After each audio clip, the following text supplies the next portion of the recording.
TF1, à quelques minutes du journal de 20h, Anne-Claire Coudray peaufine ses lancements. Vous entendrez le témoignage de notre envoyé spécial, Axel Monnier. Les minutes défilent, il faut gérer les imprévus. On a un problème avec Axel. Le sujet, a priori, on ne l'aura pas. De se faire... Ah oui, Ouais, parce que ça faire marche pas. entendre. Le réseau ne marche pas. Pas de quoi impressionner la journaliste aux commandes du JT depuis 2 ans. Madame, monsieur, bonsoir. Bienvenue dans ce journal dont voici les titres.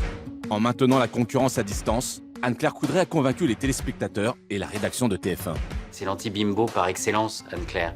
C'est une vraie personne, journaliste, passionnée par ce qu'elle fait. J'avais pas l'ombre d'un doute sur le fait qu'elle le ferait extrêmement bien. Jamais, j'ai jamais douté.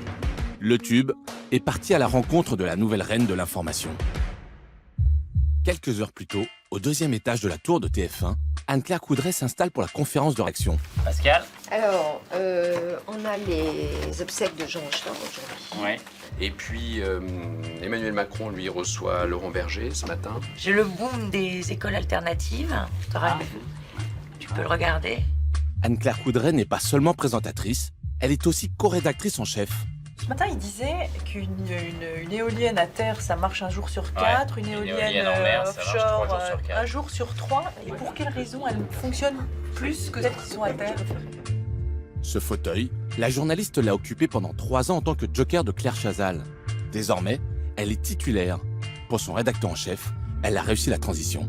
Je crois qu'au départ, il y avait beaucoup de pression. Enfin, vous succédez pas à Claire Chazal sans qu'il y ait beaucoup de pression. Donc, il y avait beaucoup de pression sur ses épaules, beaucoup sur nos épaules.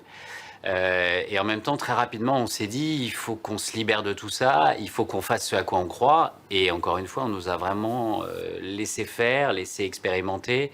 Et donc, on a pu mettre en place quelques formats nouveaux. De nouvelles rubriques, mais surtout beaucoup de reportages. Certains pouvant durer jusqu'à 12 minutes. Une priorité pour Anne-Claire Coudray.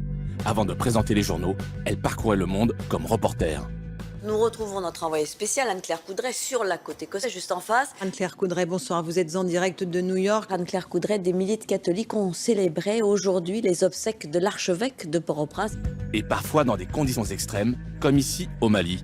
Les combats ici sont toujours en cours. Ils auraient commencé vers 8h30 ce matin. Nous avons entendu des tirs nourris, comme vous l'entendez derrière moi. Et des djihadistes se sont réfugiés dans la mairie, puis dans le palais de justice, passant d'un bâtiment à un autre. Désormais, Anne-Claire Coudray supervise et valide les reportages. Le terrain ne lui manquerait-il pas? Le reportage a été une période extrêmement heureuse de ma vie, mais aujourd'hui, je suis très contente d'être dans cet exercice-là. Mais ça me nourrit tous les jours, en tout cas. C'est en tout cas cette expérience de terrain qui lui a permis de convaincre au sein de la rédaction, comme nous l'explique Pierre Grange, grand reporter. Je pense qu'elle a peut-être été frustrée à une époque d'avoir des lancements un peu simplifiés de ce reportage. Et donc aujourd'hui, elle passe beaucoup de temps à nous appeler, à savoir comment ça s'est passé, à avoir notre ressenti pour faire un lancement qui est le plus proche possible du reportage qu'on va donner. Le pari des audiences est aujourd'hui gagné.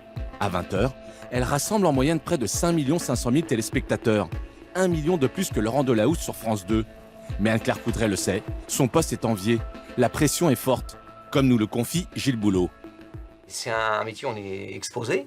Vous avez des amis, vous en avez qui vous veulent du bien, d'autres qui voudraient éventuellement vous prendre votre place. Et donc ça vous oblige à vous durcir un peu le cuir sans perdre vos qualités. Je crois qu'elle a assez bien réussi, ça, ce mélange-là. Malgré les bonnes audiences, une question demeure. Anne-Claire Coudray est-elle parvenue à imposer son style? Question posée à Cyril Lacarrière, journaliste média à l'Opinion. Quand on parle de boulot, c'est, tel qu'il le définit, un JT populaire chic. Pour Jean-Pierre Pernaut, c'est les régions. Aujourd'hui, qu'est-ce que c'est le journal d'Anne-Claire Coudray? Et il faudrait qu'elle arrive à définir, en fait, à imposer sa marque, sa patte sur le journal. C'est ça qu'on attend d'Anne-Claire Coudray.